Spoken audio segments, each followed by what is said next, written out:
Hello everyone, this is Sean Kennedy from Open Visual Effects, working with 3D World here to make a really cool Blender painting tutorial. I want to show everybody that it's very easy to paint this kind of stuff directly inside of Blender without going to any outside programs. You don't have to import and export your model out of anywhere. You can do this all right in Blender. We're not going to do every bit of this. This would take way too long. But I'm going to show you the basic steps to show you how I got to this kind of a result. So here in Blender, I've got the model.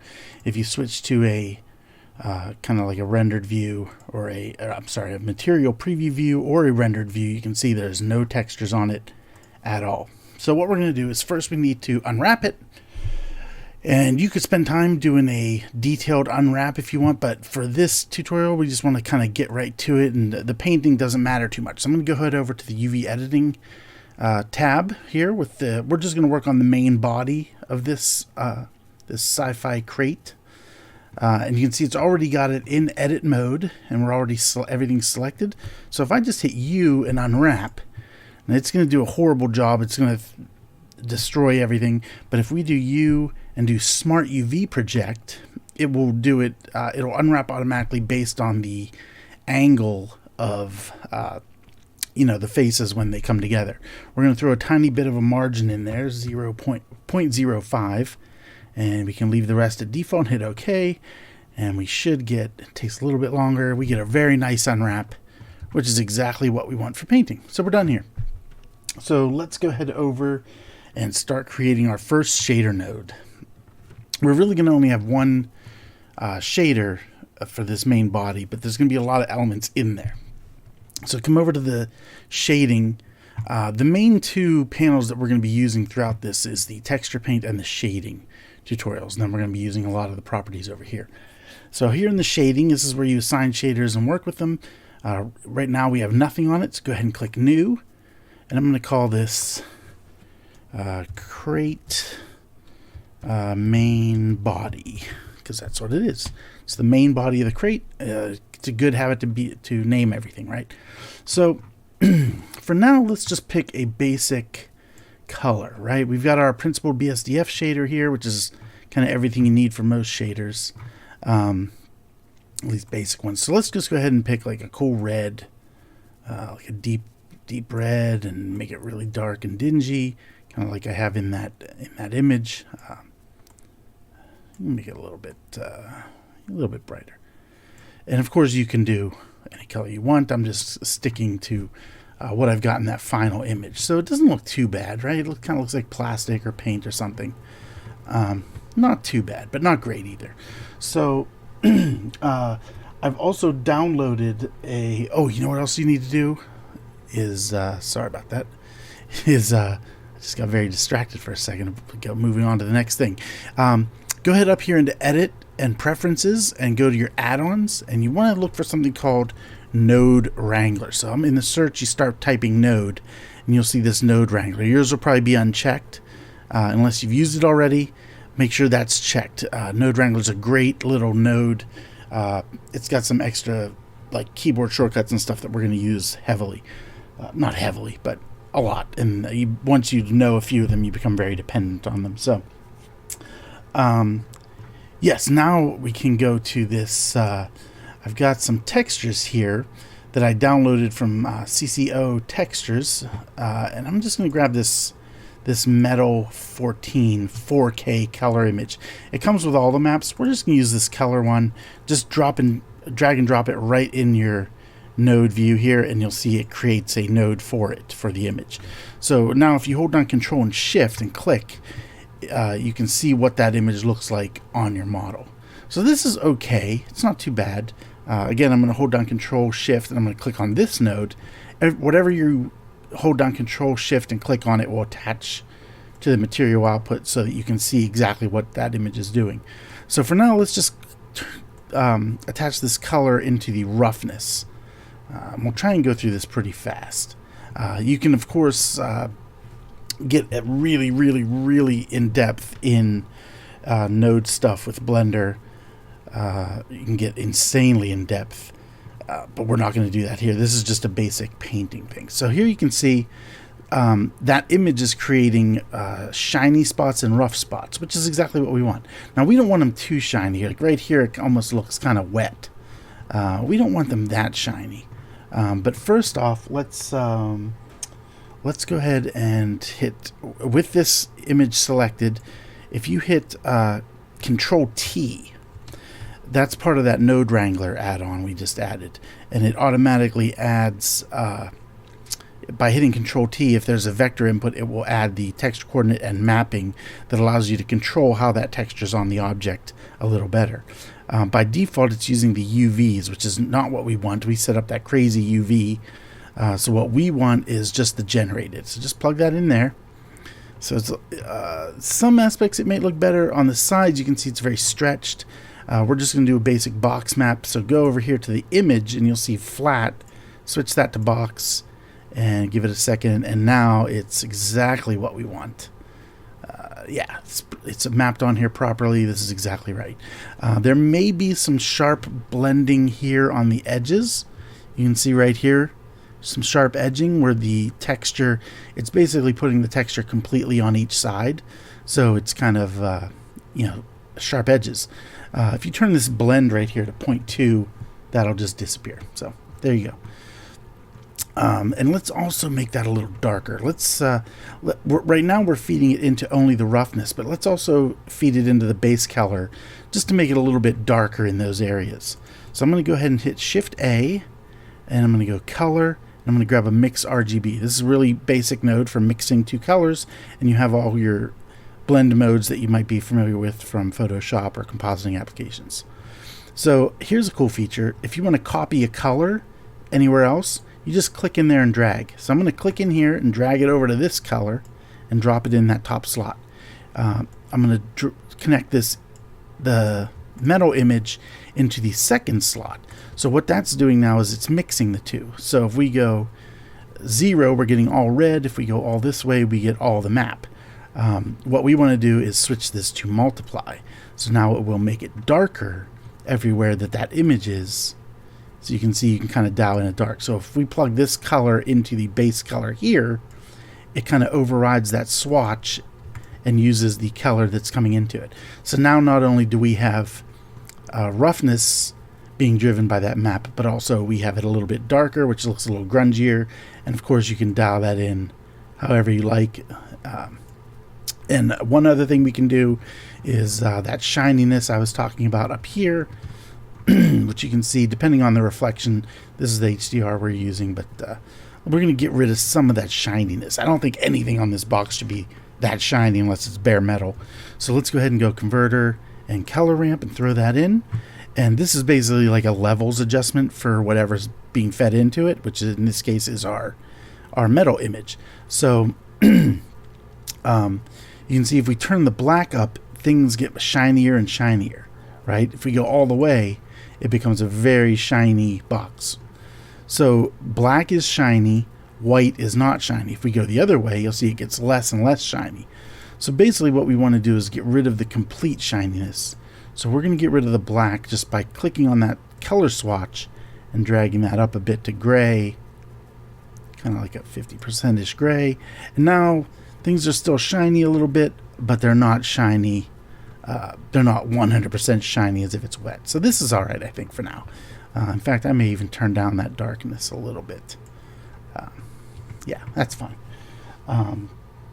Okay, so we've got all that set up. Next, we're going to do the material shader. I've got a little list I'm looking at to make sure I follow along exactly with the steps in the magazine. So what we're going to do is we're going to create another principled BSDF shader. So this shader is our basic paint. We're going to go Shift A, shader, and grab another one, principled BSDF.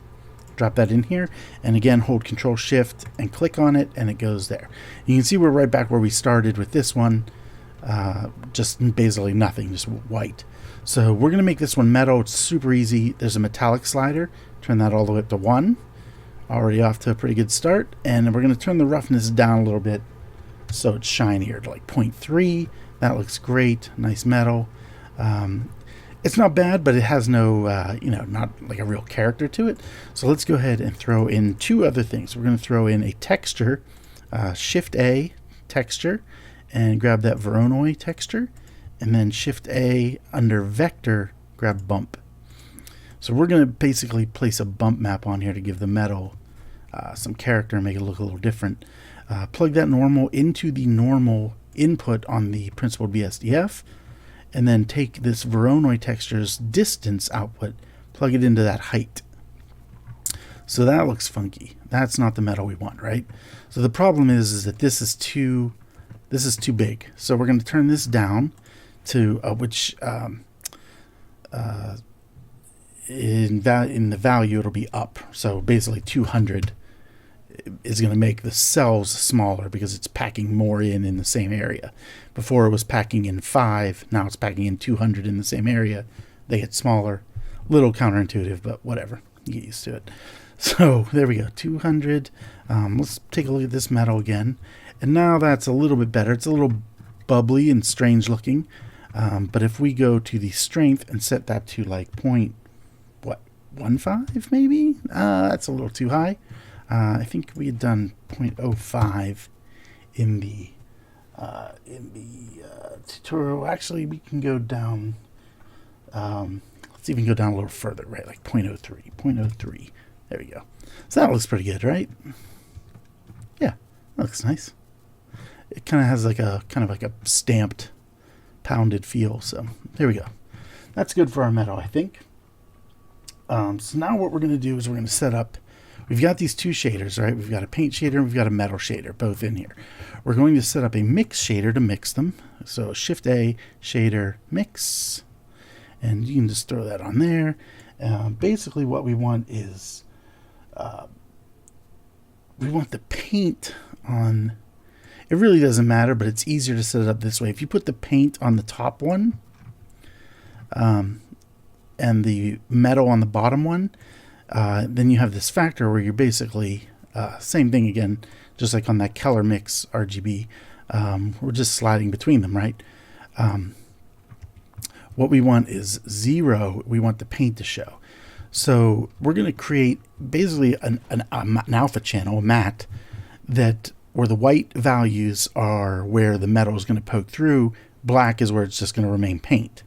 And black, of course, has a value of 0, which is why if we leave this at 0, that's exactly what we want. So let's create that image. Let's go ahead and hit Shift A, texture, and image texture. So this is where you would load an image. This is the node that was made automatically when we just dragged our metal shader in here, or image in here. But this time we're going to create a new one. So we're going to go new. We're going to call this edge where. And we're going to set this to, I'm just going to go ×4. We'll make it 4K. So it ends up being 496 by 496. And I did them both at the same time by just clicking and dragging down real fast. And then you can do it. And then you can either enter this manually, but you can also type in, math equations in here and it'll do it for you. So I just hit ×4, did it. I'm going to turn off alpha. We don't need the alpha for this. We're just using the black and white values. I'm going to leave it at black and I'm going to hit OK. So that creates a black image, even though we can't see it yet. It is over here if you want to open it up. That's what it looks like. And we're going to connect the color to the mix shader. And once it calculates here, nothing has changed because having full black image in there is basically like having the factor at 0, which is exactly what we want. So now we're going to do a few paint strokes. Let's go head over to texture paint now. And this is where it starts getting kind of fun. Can kind of look at everything here. And I'm going to zoom in a little bit. I like to change my view. There's a focal length on this default camera that if you hit N and go to view, mine's already 65. I've already changed it in this default. Usually this is at 50. I think I prefer it at 65 or even higher. But anyway, here we are. And by default, we're already ready to paint. It's already got the brush selected. We've got all our paint tools right over here. and we've got our edgeware. These are our texture slots where you can see every texture image that's in here, whether we dragged it in like our metal or we created it inside a Blender. It's going to show up in this list. You always want to make sure you have the one selected that you want to paint on. So we want to paint on this edgeware, so we're going to be there. Brushes, you don't have to worry about that too much. I tend to pick them up here, but you know, that's there if you need it or want it or whatever. Brush settings, and then texture mask. These are the things we're going to concentrate most on, is just the color and the texture masks and these texture slots. So let's go ahead and zoom in here, and by default we've already got a white color chosen. So I'm just going to go ahead and paint in here, and you'll see as I paint that metal is being revealed.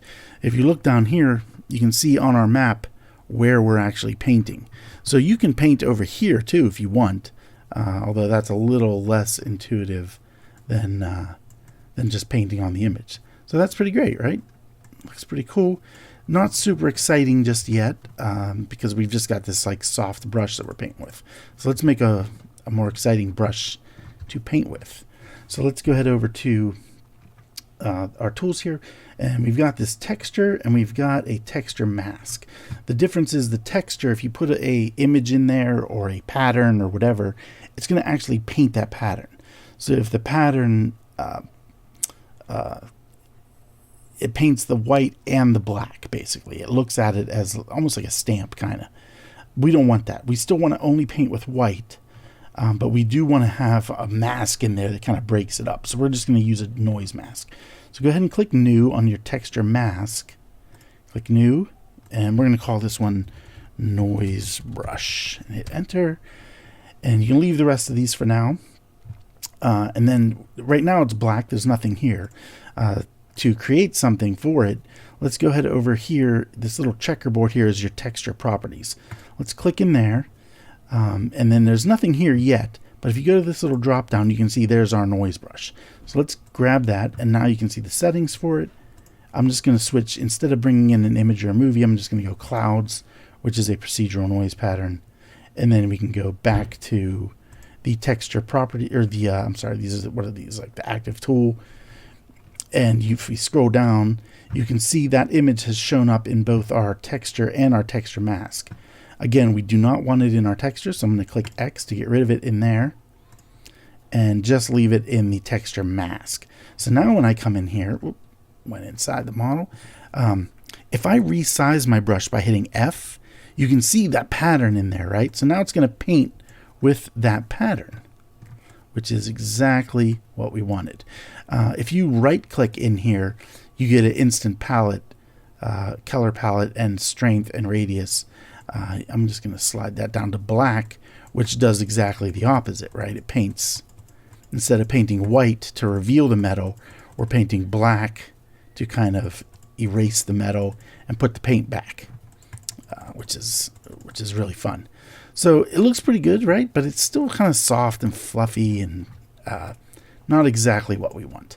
So let's go ahead back over to shading and quickly set this up. What we're going to do is take this image that's coming out of here, which is this image, we're going to crush it down with some levels, right? So let's go ahead and throw in a color ramp, converter, color, nope, not that, color ramp, throw that in. Again, like our basic levels kind of tool. And if you zoom in here and look at it and you just crush these two flags really close together, you will see that we get exactly what we want, right?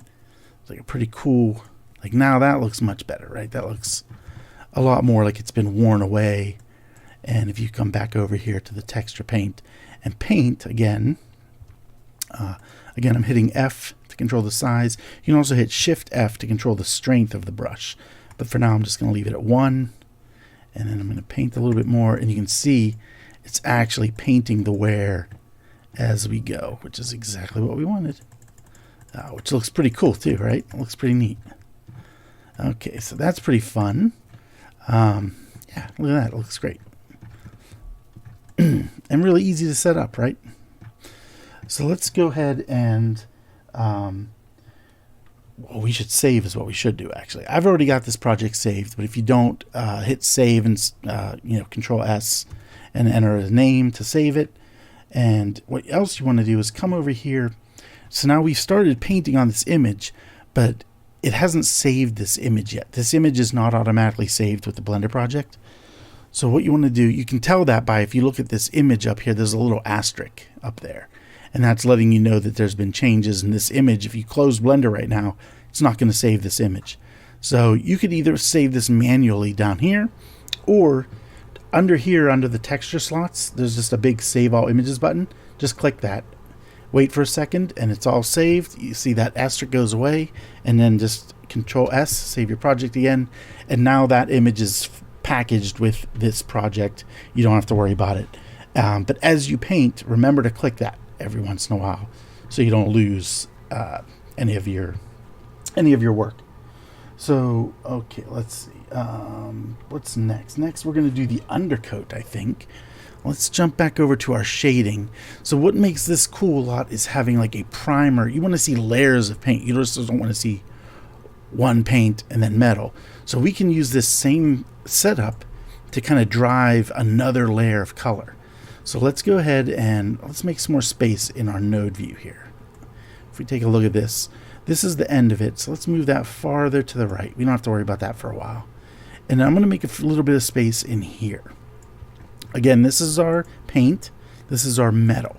We want to put another layer on our metal before this paint. So let's go ahead and make another mix node. I'm just going to grab this one and duplicate it actually. Select it and hit Shift D. Drag it over here.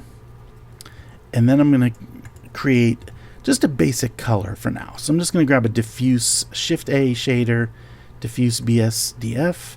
And this is basically like the Principled has kind of everything in it. This is basically just the color and the roughness and the normal map of this. It's like a really pared down. There's no glossiness or transparency, nothing. So I'm going to go ahead and plug that into the top one. And then if we take a look at this, I'm going to hold down Control Shift and click on this node. So all we're seeing is our metal and our paint.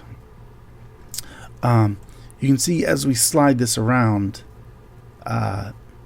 they blend just like we were doing in this one. But what we want to do is we want to use this same image up here to drive this, right? So let's go ahead and I'm gonna use this same color ramp, and I'm gonna Shift D, duplicate it, and leave it right here. And I'm gonna plug this color into this factor. So now we're gonna use this same thing to drive this like that. However, the problem is that the reason I duplicated it and didn't just use this one plugged into there is because we want to change this. Because if you right now, if you look at it, so right, if we here's our metal, and then we look at let's change this to like black for now, just to make sure we see it. Right, so we've got our metal, then we've got our black paint or our black diffuse going over the metal, then we've got our red paint going over top of that. Give it a second and you'll see it come in. There it is. But the problem is that right now these two are both exactly the same. Our paint map is being crushed color wise. The contrast is being crushed exactly the same. We want to change up the bottom, that undercoat layer. So let's go ahead to this one, and if you slide these to the right a little bit, you'll see it kind of moves it out. And now we've got that cool undercoat. And black may be a little too harsh. What you can do is grab this color, copy it over to here, and then just make this a little darker. Like that. And that looks great. That looks really nice. That's exactly what we want. So there's our undercoat, which is pretty easy to set up, as you see. Next, we're going to use that same setup to do a bump map, I think. So let's go ahead and... because it'll be fun to see all this happening in real time while we're painting, right? So let's take a look at, let's make some space here, right? We're gonna put the bump on our paint, but we're gonna use these images to drive that bump, so that as we paint on this image, it'll be fed into everything. So let's grab these three, and I'm going to hit G, kind of move them back a little bit here. And then down here, here's our normal input, which is the bump setting, basically, for our paint shader. I'm going to go ahead and create another bump under vector bump, and I'm going to plug that into normal. And then I'm going to create, let that catch up to me, converter, and I'm going to create a math node, and I'm going to create another. I'm going to duplicate it just by hitting Shift D. The first one I'm going to set to multiply, and I'm going to plug this value into this height. I'm going to set this value into this. So now what we're going to do is we're going to take the metal, because that's what we want. We kind of want the metal to kind of give some texture to the whole thing. If you go back to the original image, you can see there's things like all this bump that's in this grittiness. That's what that's coming from. All this cool, how you can see shiny and not shiny, bumpy and not bumpy. That's all being driven by that same mat. So this is how to set that up: is you grab that same image, plug it into this first multiply, the top value. So now this second value. Let's disable this for a second. I'm going to select this node and hit M, which disables it and lets it pass through. So now all we're getting is a point. It's taking the black and white values out of this, multiplying it by 0.5, which is cutting it in half, and then using it at full strength as a bump map. So we want to turn this way down first off. So let's do like 0.05 maybe. See what that looks like. Not bad, better. But we can actually turn it down right here too. Let's go 0.15, and that looks pretty good, right? That looks, you kind of get a little bit of bumpiness right there on the thing. It looks like the dark areas are going in. I kind of want those coming out. So I'm going to hit invert, and it should flip that. So that, yeah, now these dark areas are kind of coming out, which is more what we want. Yeah, see how nice that looks there in the corner? And then the other thing we want to do is we want there to be a little bumpy ledge around everywhere that we paint. So that's what this second add is for, is we're going to add our edgeware map that we're painting into this bump map. So let's go ahead and reactivate that. Right now it's just going to add 0.5 to it, so it's going to kind of it's going to make everything not correct. But if you want to hit, like right now I can't drag. I'm going to drag from this first color ramp all the way down here. It's all a little small. If you hit Control and your space bar while hovering over that, it'll make it bigger. Zoom out a little bit, and I'm going to grab this color output from our first one and go all the way down here to the value input of the add node. So now when we come back out, and it'll be hard to see, the material preview is basically using Eevee as the render engine. A little tricky to see, but if you go to cycles, you will get a much better view. I don't have a light in here. We can quickly throw in a light if we want light. Do like a sun. All right, raise that up. Rotate that way. Rotate this way. Maybe not a sun. Maybe like a point. Maybe something like that. Let's set the power to like, I don't know, 1000. Whew, that's too much. 300. Just to see what's going on over here. And you can see it's looking a lot better. Anyway, 60. That looks pretty nice, right? So you get the idea. Cycles looks quite a bit better than Eevee. But again, you're going to want to keep on dialing this stuff in for a while. So you can see if we move it around. Anyway, let's head back to Eevee here. And I'm going to delete that light. We don't need it. And we're going to continue on with setting this up. So yeah, now this is basically the full setup, right? It's got all the bumps and everything. So if we go back to the texture painting node or workspace, now you can just have fun painting. We can see we've got our metal selected. We don't want that. Make sure you select your edgeware. And we've still got our texture masks, nothing in the texture. And now you can just have fun and paint. And you can see now that we've got everything set up, how cool is this? as you paint and the paint becomes stronger and you layer it up and build it up, all those color ramps that are crushing it kind of give it this appearance of kind of like scraping off. It's like, we're kind of wearing it away, which is great.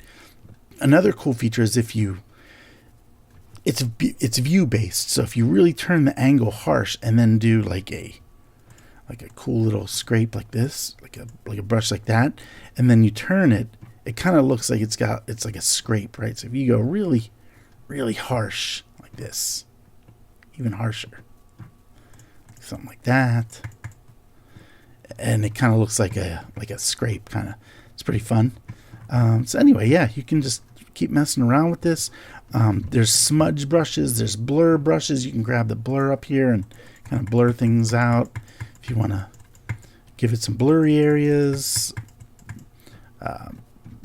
All this, the different aspects of it are what's going to make it really cool. Just putting in different kinds of textures and things. You don't have to use a noise. You could load any kind of alpha map you want in there. And then again, we can also right click, switch to black, and go back to, if we turn this down a lot, now we can kind of paint back in some of the paint if we want. If you go too far, I'm even going to go further, right, like that. So you can see now we can kind of, it's really fun.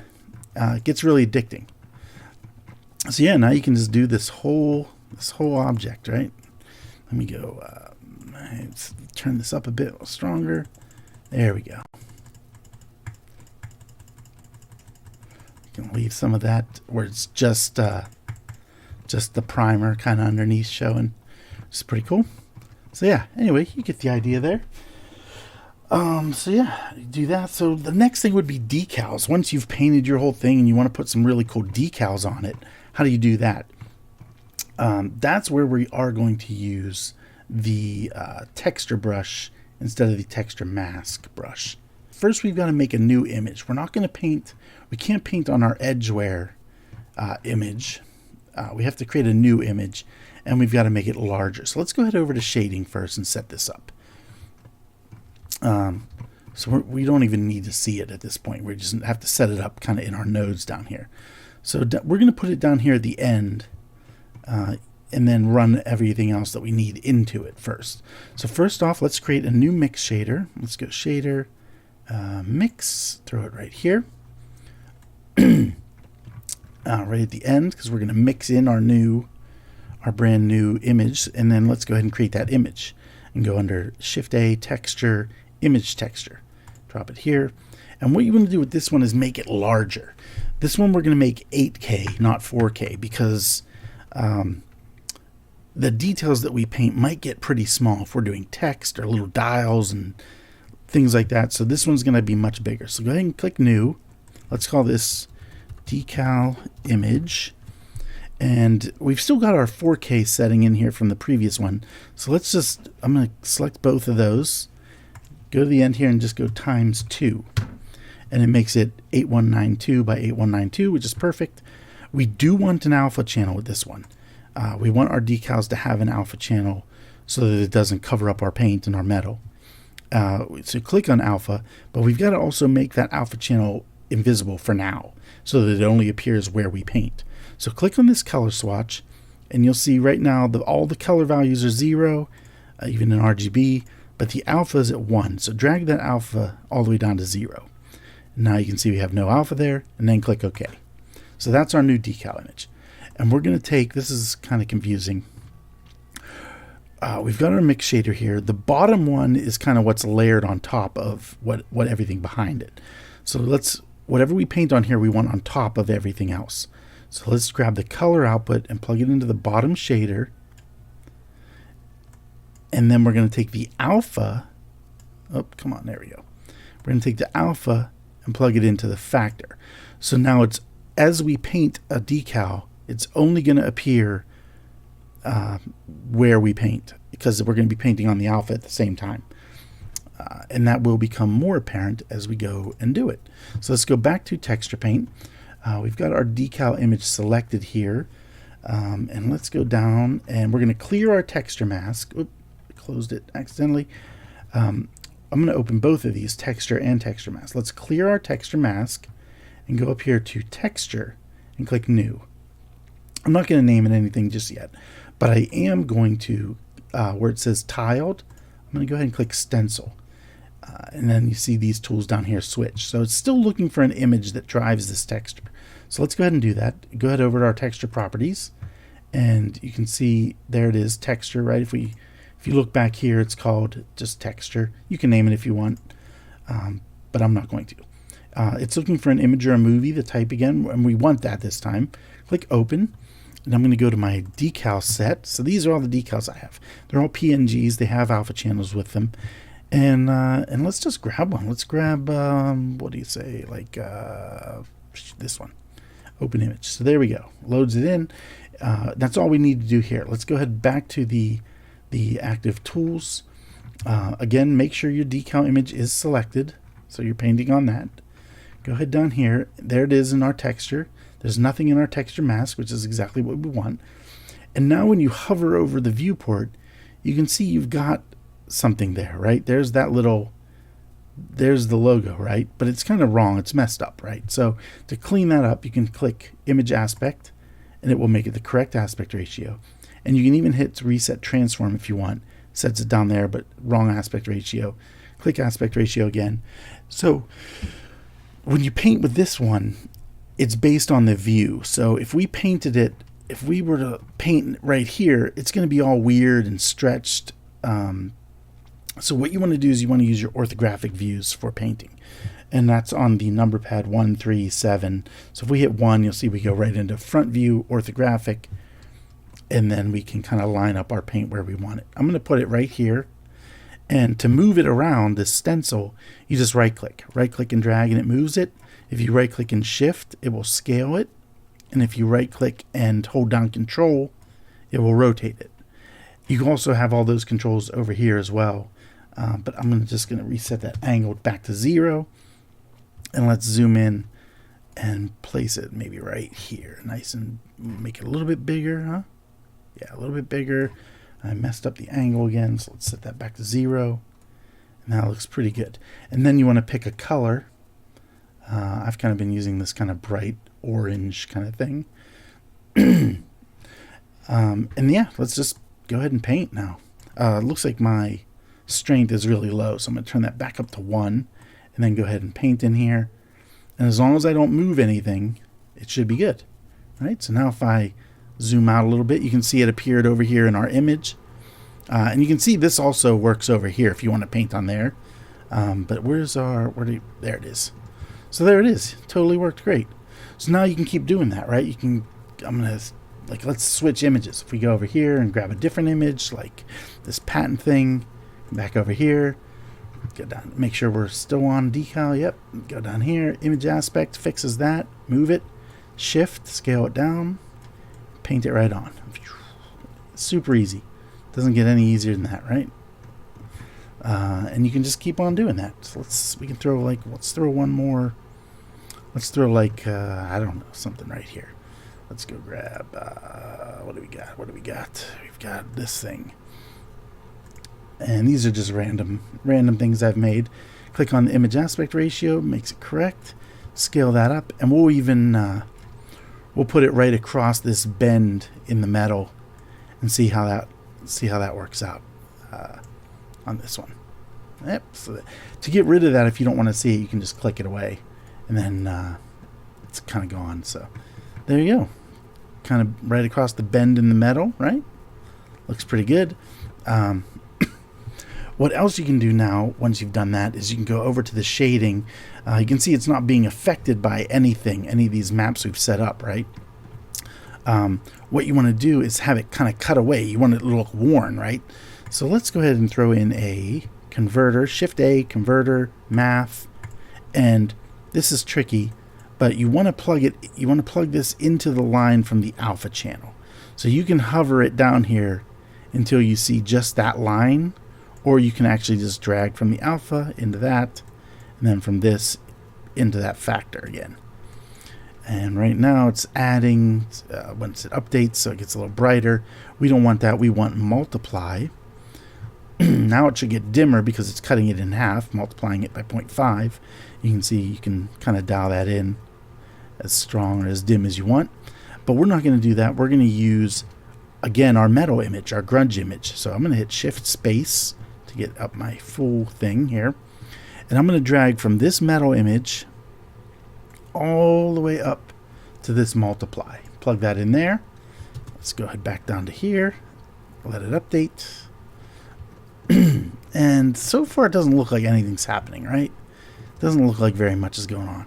But if we then use our levels adjustment, which is the color ramp, so Shift A, converter, color ramp, and we put that in that line right there going from our image to the multiply, now you can go ahead and use this to crush it, to drive up that contrast again.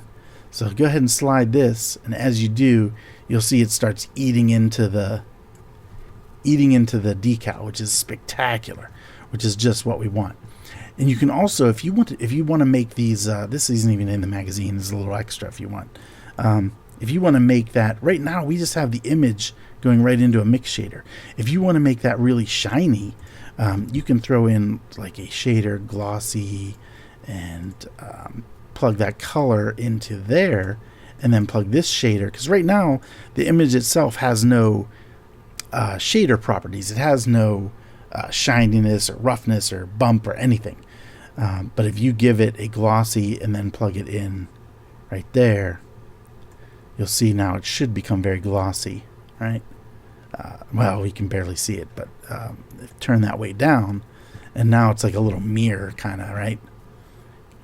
So anyway, you can see here what we're doing.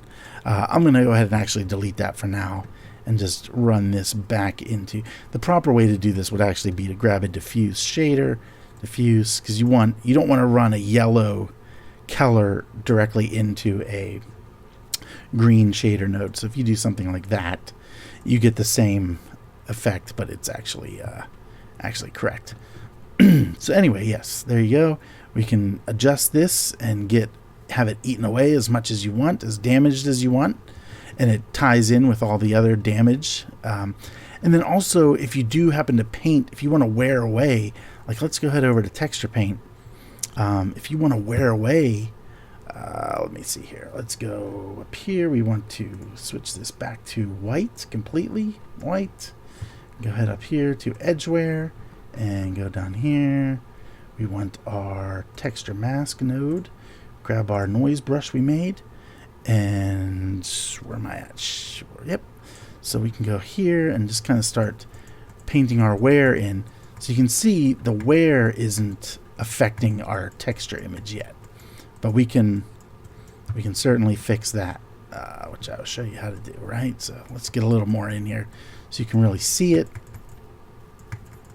There we go. That looks pretty good, right? So now we've got some wear. So let's go ahead and let's take away even more, right? So there we go. Shading. What we also have to do, other than just having this grunge image plugged in, is we also have to plug in our map that we're painting. Oh, don't forget to do this every once in a while too.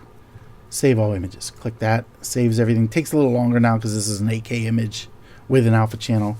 So it may take a little bit, but there you go. Control S saves the whole project. You're good to go. Back here. Now we're going to run our edgeware matte, same thing, to cut out this. So go ahead and grab this multiply, hit Shift D to duplicate it.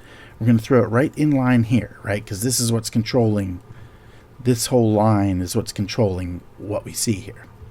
And again, right now, all it's doing is controlling the overall opacity. So if you want to control the overall opacity, just throw a multiply on and dial it in. But we're again going to use our painted edge map. Let's go ahead and Control Spacebar to get it bigger, and grab this color output here and go all the way over to this multiply. Control Spacebar. I keep saying Shift Spacebar. And now we should see it's exactly the opposite of what we want. It's appearing only in the metal. Super easy fix. Shift A, color, invert, and this is literally just going to invert our edge paint image, and that is exactly what you want right there. So now when you go back to texture paint, all this is going to be in complete real time, right? Oh, no, don't do that. Undo, edgeware, and we still got our, yeah, so there we go. So now you can paint it, and it affects everything everywhere, right? And that is exactly what you want. Right click. Oh, come on, it's not letting me right click for some reason. Weird. Oh well. Anyway, yeah, you can go up here, change this to black, and bring some of that back if you decide you want some of that. You do want to see that logo after all. You can again turn this way down and kind of paint it back in slowly if you want to see more of the undercoat. So there you go. That's how to set up some texture, and then just go to town until you've got it looking like this. Pretty fun. Thanks for watching.